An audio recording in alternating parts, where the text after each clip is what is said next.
আসসালামু আলাইকুম। জসিন্তা জিনিয়া স্বাগত জানাচ্ছে এনটিভির রাতের খবরে। ক্রাউন সিমেন্ট শিরোনাম দেখছিলেন, এবার পুরো খবর।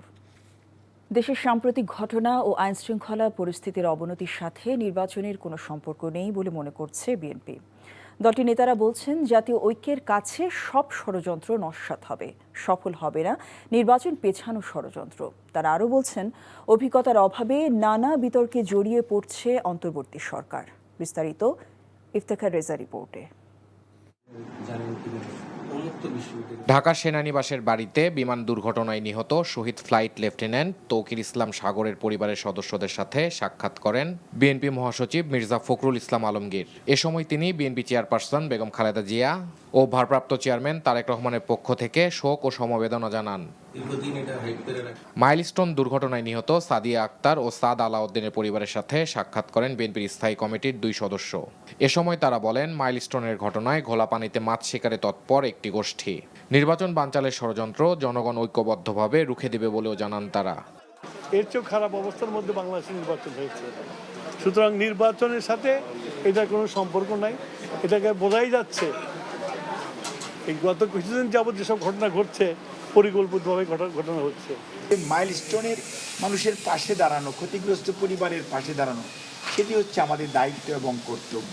সেটি নিয়ে অরাজকতা সৃষ্টি করা, বিশৃঙ্খলা সৃষ্টি করা এবং এক ধরনের নৈরাজ্যকর পরিস্থিতির দিকে দেশকে ঠেলে দেওয়ার অপচেষ্টা, এটা ষড়যন্ত্রের অংশ। বিমান দুর্ঘটনা নিয়ে অপরাজনীতি না করে দলমত নির্বিশেষে হতাহত পরিবারের পাশে দাঁড়ানোর আহ্বান বিএনপি নেতাদের। Iftekhar Reza, NTV news, Dhaka. শত প্রতিকূলতার মাঝেও জামায়াত নেতাকর্মীরা দেশ ছেড়ে যায়নি উল্লেখ করে জামায়াত ইসলামের আমির ডক্টর শফিকুর রহমান বলেছেন, তাদের নেতাদের কোনো বেগম পাড়া কিংবা পিসি পাড়া নেই। সকালে ঢাকা মহানগর রুকন সম্মেলনে এসব বলেন তিনি। জানান, সফলভাবে দল নিয়ন্ত্রণ করে তারা প্রমাণ করেছেন ক্ষমতায় গেলে দেশও নিয়ন্ত্রণ করতে পারবেন। শফি মাহমুদ সাগরের আরেকটি রিপোর্ট। বাংলাদেশ চীন মৈত্রী সম্মেলন কেন্দ্রে শুক্রবার সকাল থেকে শুরু হয় বাংলাদেশ জামায়াতে ইসলামীর রুকন সম্মেলন। আর প্রয়োজনে আমাদের রক্ত দিয়ে ছিটাবে। জামায়াতের নেতাকর্মীরা গত 54 বছরে দেশের কোনো নাগরিকের উপর জুলুম করেনি বলে এ সময় জানান দলের আমির। বলেন, দেশের দায়িত্ব পেলে সর্বোচ্চ উন্নয়নের লক্ষ্যেই কাজ করবেন তারা। আমরা চেষ্টা করেছি আমাদের দলটাকে সেইভাবে গড়ে তুলতে, নিয়ন্ত্রণ করতে। আমরা আশা করি এই দলের হাতে আল্লাহ যদি দেশ পরিচালনার দায়িত্ব দেন, এখন আমরা দল নিয়ন্ত্রণ করেছি, আমরা ইনশাআল্লাহ দেশও নিয়ন্ত্রণ করতে পারব। সুশৃঙ্খলভাবে দল পরিচালনায় জামায়াত ইসলামী সফল দাবি করে ডক্টর শফিকুর রহমান বলেন, ক্ষমতায় গেলে ইনসাফের ভিত্তিতে দেশ পরিচালনা করবে জামায়াত। কেউ আমাদের চলার গতি থামাতে পারবে না। মানুষের প্রত্যাশার এই ঠিকানাকে আল্লাহ যেন মজবুত করে দেন এবং আল্লাহ রাব্বুল আলামিন মানবতার বিজয় যেন দান করেন, কোনো ব্যক্তি, দল এবং গোষ্ঠীর নয়। এই বিজয় যেন হয় মানবতার বিজয়। নির্বাচনকে সামনে রেখে দলের রুকনদের সার্বিক প্রস্তুতি নেবার নির্দেশনা দেন জামায়াতের কেন্দ্রীয় নেতারা। শফি মাহমুদ সাগর, এনটিভি নিউজ, ঢাকা। স্বৈরাচার শেখ হাসিনা একটি ফিটনেসবিহীন রাষ্ট্র এই প্রজন্মের উপর চাপিয়ে দিয়ে গেছে বলে মন্তব্য করেছেন জাতীয় নাগরিক পার্টির আহ্বায়ক নাহিদ ইসলাম। সুনামগঞ্জে জুলাই পদযাত্রায় অংশ নিয়ে এই কথা বলেন তিনি। এদিকে সিলেটে পথসভা করে বিচার, সংস্কার ও নতুন বাংলাদেশ গঠনে জুলাই সনদ নিশ্চিত করতে সবাইকে আহ্বান জানান তিনি। ইমরুল কায়েসের ডেস্ক রিপোর্ট। দেশ ঘুরতে জুলাই পদযাত্রায় সিলেট নগরীর চৌহাট্টা কেন্দ্রীয় শহীদ মিনারে পথসভা করেছে জাতীয় নাগরিক পার্টি। এই সময় দলের আহ্বায়ক নাহিদ ইসলাম বলেন, আগামী 3 আগস্ট বিচার, সংস্কার ও নতুন বাংলাদেশ গঠনে কেন্দ্রীয় শহীদ মিনারে সবাইকে সমবেত হয়ে জুলাই সনদ ও জুলাই ঘোষণাপত্র নিশ্চিত করতে হবে। আগামী 3রা আগস্ট আমরা শহীদ মিনারে জড়ো হচ্ছি। জুলাই ঘোষণাপত্র এবং জুলাই সনদ আদায়ের লক্ষ্যে আমরা ইনশাআল্লাহ শহীদ মিনার থেকে আদায় করে নিব। বাংলাদেশে চাঁদাবাজি ও সিন্ডিকেট চলতে দেওয়া হবে না উল্লেখ করে এনসিপির মুখ্য সমন্বয়ক নাসিরউদ্দিন পাটোয়ারি বলেন, এনসিপি বিএনপি বিরোধী বলে যে প্রচারণা করা হচ্ছে তা ঠিক নয়। আমরা বিএনপির বিরোধী নয়, আমরা খালেদা জিয়ার বিরোধী নয়, আমরা তারেক জিয়ার বিরোধী নয়, আমরা জিয়াউর রহমানের বিরোধী নয়। তবে বাংলাদেশে আমরা চাঁদাবাজদেরকে ঠাঁই দিব না, ঠাঁই দিব না। এর আগে দুপুরে সুনামগঞ্জে পথসভা করেছে জাতীয় নাগরিক পার্টি। এই সময় নাহিদ ইসলাম বলেন, আর কোনোদিন মুজিববাদ এই দেশে মাথাচাড়া দিতে পারবে না। শেখ হাসিনা একটা ফিটনেসবিহীন রাষ্ট্র আমাদের উপরে চাপিয়ে দিয়ে গিয়েছে, এই প্রজন্মের উপরে চাপিয়ে দিয়ে গিয়েছে। আমরা বলেছি এই প্রজন্ম, আমরা ভবিষ্যৎ প্রজন্মের জন্য একটা ফিটনেসবিহীন রাষ্ট্র দিয়ে যেতে পারি না। Imrul Kayes, NTV news desk. সদ্য জন্মগ্রহণ করা জাতীয় নাগরিক পার্টিকে সরকার পৃষ্ঠপোষকতা করছে বলে অভিযোগ করেছেন গণ অধিকার পরিষদের সভাপতি নুরুল হক নুরু। শুক্রবার বিকেলে কুমিল্লা নগরীর টাউন হল মাঠে গণ অভ্যুত্থানের জন্য আকাঙ্ক্ষা রাষ্ট্র সংস্কার শীর্ষক সমাবেশে এসব কথা বলেন তিনি। বলেন, সরকার যদি নিরপেক্ষ আচরণ করতে ব্যর্থ হয় তাহলে নির্বাচনের জন্য একটি নিরপেক্ষ সরকার প্রয়োজন হতে পারে। একটি দলকে, বিশেষ করে সদ্য জন্ম গ্রহণ করা এনসিপিকে যে পৃষ্ঠপোষকতা করছে, সেটি শুধুমাত্র গণ অধিকার পরিষদ নয়, দেশের অধিকাংশ সচেতন রাজনৈতিক মহল এবং নাগরিকদের কিন্তু এটি মতামত যে সরকার একটি দলকে পৃষ্ঠপোষকতা করার মধ্য দিয়ে তাদের একটি পক্ষপাতদুষ্ট আচরণকে জনগণের সামনে পরিষ্কার করেছে।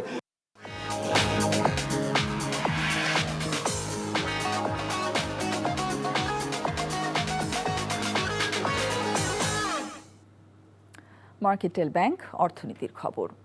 রাজধানী বাজারে চালের দামের মতোই যৌক্তিক কারণ ছাড়াই বাড়ছে মুরগির দামও।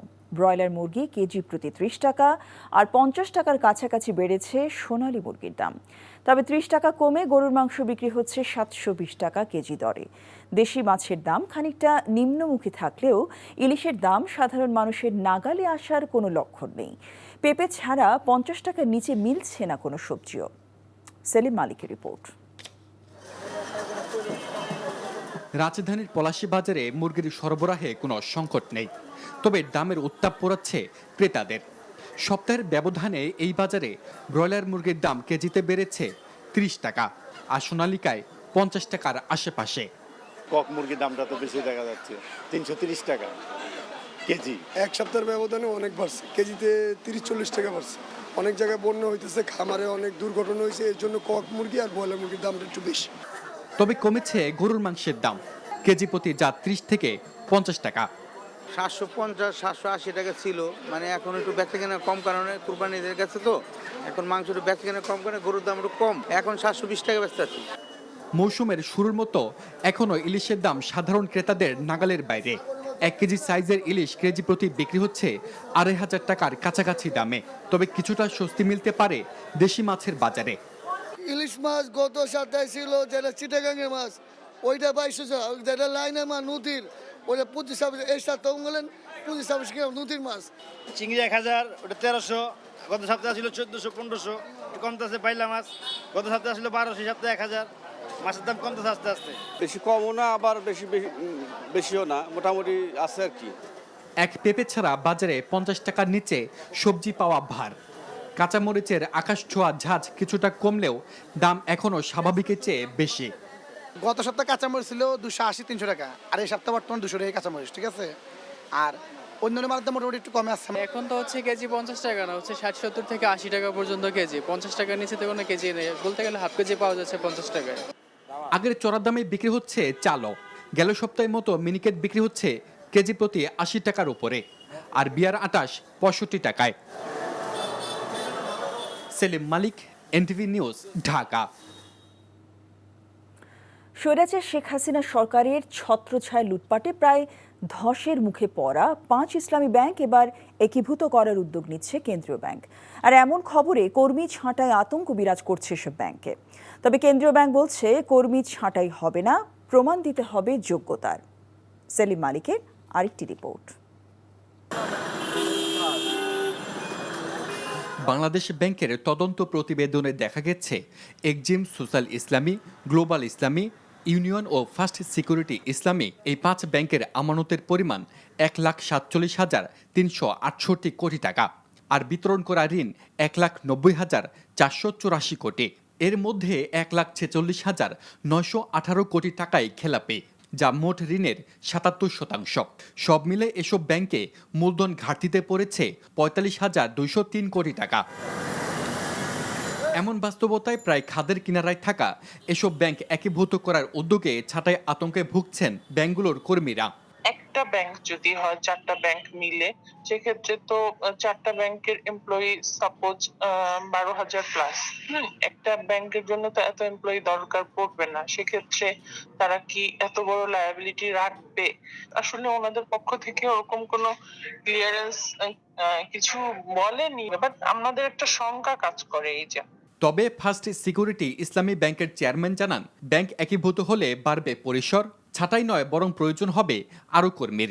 300 থানায় এই 5টি ব্যাংকের একটিরও কোনো শাখা নেই। এখন নতুন ধারার যে একটি মার্জারের মাধ্যমে যে ব্যাংকটি করার চিন্তা ভাবনা করা হচ্ছে, সেখানে এই ব্যাংকগুলোর শাখা যাবে।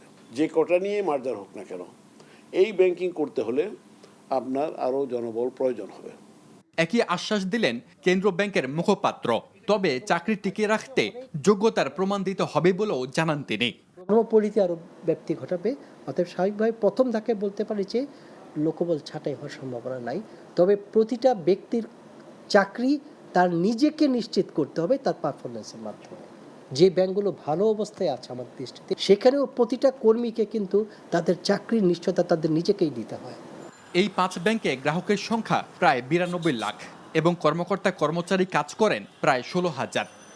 সেলিম মালিক, এনটিভি নিউজ, ঢাকা। উত্তর বঙ্গোপসাগর ও তৎসংলগ্ন এলাকায় সৃষ্ট লঘুচাপের কারণে সমুদ্র উপকূল উত্তাল হয়ে উঠেছে। কক্সবাজার সমুদ্র উপকূলকে 3 নম্বর স্থানীয় সতর্ক সংকেত দেখিয়ে যেতে বলেছে আবহাওয়া অফিস। আবহাওয়া অফিস জানিয়েছে, সাগরে সৃষ্ট লঘুচাপটি গভীর নিম্নচাপে পরিণত হয়েছে। এর প্রভাবে সাগর উত্তাল হয়ে উঠেছে। এর ফলে কক্সবাজার সমুদ্র উপকূল এবং এর আশেপাশের এলাকায় দমকা বা ঝোড়ো হাওয়া বয়ে যাচ্ছে। লঘুচাপের প্রভাবে সাগরে জোয়ারের পানি স্বাভাবিকের চেয়ে 2 থেকে 3 ফুট বৃদ্ধি পেয়েছে। সাগর উত্তাল থাকায় সমুদ্র সৈকতে বেড়াতে আসা পর্যটকদের সতর্কতা অবলম্বন করতে বলা হয়েছে।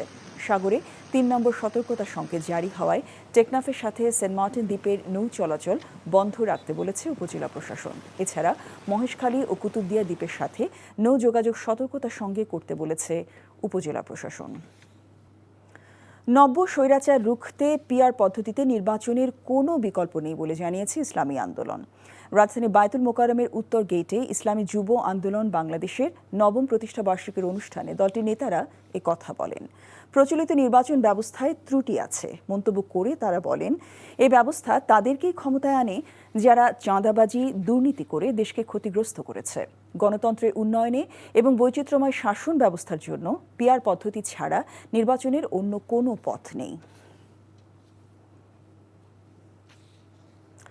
উত্তরা ফ্লাই জোনে গড়ে তোলা হয়েছে মাইলস্টোন স্কুল অ্যান্ড কলেজ উল্লেখ করে প্রতিষ্ঠানটি গঠনের ক্ষেত্রে নীতিমালা মানা হয়নি বলে অভিযোগ করেছে নগর পরিকল্পনাবিদদের সংগঠন বাংলাদেশ ইনস্টিটিউট অফ প্ল্যানার্স। দুপুরে রাজধানী বাংলা মোটরের প্ল্যানার্স টাওয়ারে মাইলস্টোন স্কুলে বিমান দুর্ঘটনা, জননিরাপত্তা ও উন্নয়ন নিয়ন্ত্রণে রাষ্ট্রের দায় এবং করণীয় শীর্ষক এক সংবাদ সম্মেলনে কথা জানায় সংগঠনটি। বিএপি সভাপতি জানান, এই দুর্ঘটনার দায় থেকে রাজুক, বেসামরিক বিমান চলাচল কর্তৃপক্ষ, শিক্ষা মন্ত্রণালয় ও জেলা প্রশাসন কেউই মুক্ত নয়। বলেন, রাজুক ভবন নির্মাণের অনুমোদন দিলেও বাকি প্রতিষ্ঠানগুলো অনাপত্তিপত্র দিয়েছে।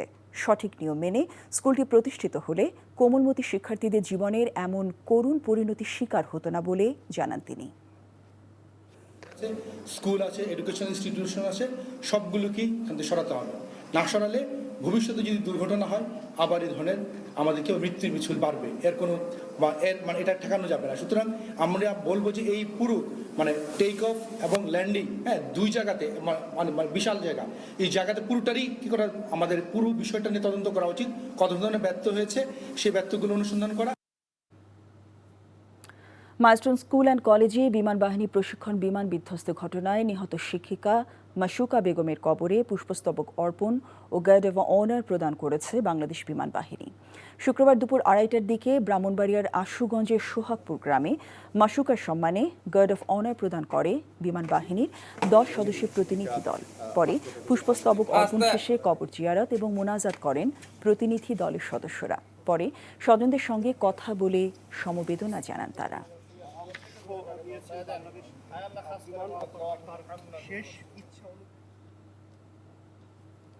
একাত্তর মিডিয়া ভিশনের 18তম প্রতিষ্ঠা বার্ষিকী উপলক্ষে আলোচনা সভা এবং একাত্তর মিডিয়া আইকনিক অ্যাওয়ার্ড 2025 অনুষ্ঠিত হয়েছে। সন্ধ্যায় রাজধানী একটি হোটেলে এর আয়োজন করা হয়। এবারের আসরে ব্যবসা বাণিজ্য, চলচ্চিত্র, গান, সাংবাদিকতা, চিকিৎসা, শিক্ষা, সমাজসেবা, আবৃত্তি সহ 20টি ক্যাটাগরিতে সম্মাননা প্রদান করা হয়। আজীবন সম্মাননা দেওয়া হয় জাতীয় চলচ্চিত্র পুরস্কার ও 21শে পদকপ্রাপ্ত অভিনেত্রী দিলারা জামানকে। অনুষ্ঠানে বিশেষ অতিথি ছিলেন সাবেক প্রধানমন্ত্রী বেগম খালেদা জিয়ার চিফ ফটোগ্রাফার ও এনটিভির পরিচালক আলহাজ নুরুদ্দিন আহমেদ। এছাড়া মিডিয়া ও সাংস্কৃতিক অঙ্গনের গুরুত্বপূর্ণ ব্যক্তিরাও উপস্থিত ছিলেন। ভারতীয় ফুটবল দলের কোচ হতে আবেদন করেছিলেন স্প্যানিশ কিংবদন্তি জাভি হার্নান্দেজ। তবে বিশাল অঙ্কের বেতনের কথা ভেবে আবেদনটি বাতিল করে দিয়েছে all India football federation. Times of ইন্ডিয়ার প্রতিবেদনে জানানো হয়েছে, কোচ হওয়ার আগ্রহ প্রকাশকারীদের দীর্ঘ তালিকায় ছিল স্পেন ও বার্সেলোনা কিংবদন্তি এবং ক্লাবটির সাবেক কোচ জাভি হার্নান্দেজের নামও। শুধু তাই নয়, ভারতের সাবেক কোচ স্টিফেন কনস্ট্যান্টাইন, লিভারপুলের সাবেক খেলোয়াড় হ্যারি কেওয়েল, ভারতীয় কোচ খালিদ জামিল সহ আরও অনেকেই আবেদন করেছেন। তবে শেষ পর্যন্ত বিশাল অঙ্কের বেতনের কারণে জাভির আবেদন খারিজ হয়ে গেছে। কোচ হিসেবে বার্সেলোনাকে 2023 সালে স্প্যানিশ সুপার কাপ এবং 2022-23 মৌসুমে লা লিগার শিরোপা এনে দিয়েছিলেন জাভি। এই ছিল রাতের খবরে। এই খবরের ভিডিও সহ আপডেট জানতে ভিজিট করুন NTV অনলাইন www.ntvbd.com। এছাড়াও NTV জনপ্রসব অনুষ্ঠান ও খবরের আপডেট জানতে ভিজিট করুন আমাদের ইউটিউব ও ভেরিফাইড ফেসবুক পেজ। রাত 1টায় মধ্যরাতের খবর দেখার আমন্ত্রণ রইল। সবাইকে ধন্যবাদ। শুভরাত্রি।